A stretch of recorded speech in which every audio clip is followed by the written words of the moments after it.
Faire apparaître ce qui est caché.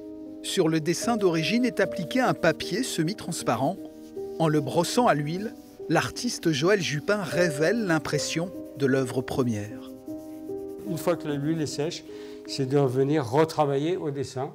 Alors fusain, crayon, pierre noire, tous les outils du dessin. Ça peut être aussi de la gouache pour avoir de la couleur, etc. Multiplier les supports, outils et techniques. Depuis ses débuts comme graphiste et muséographe, Joël a toujours cultivé l'amour de la matière.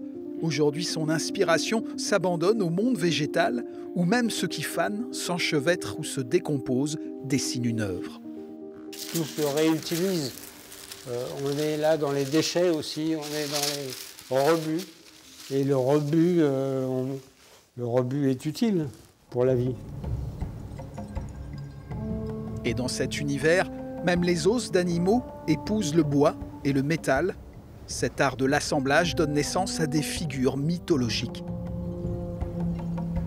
C'est le démarrage d'une histoire. Et ici, par exemple, effectivement, cette figure-là peut se rapprocher de figures, de sculptures antiques ou même préhistoriques.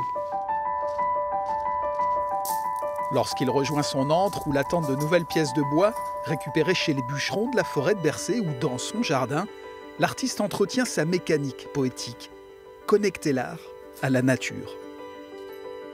Le jeu, là, étant de faire communiquer du métal et du bois, déjà, de base, sans penser à ce que ça va être au final.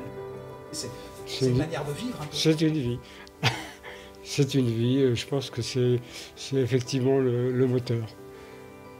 Avec le jardin, on va dire. Mais comme ça se complète, on est dedans de toute façon, 24 heures sur 24.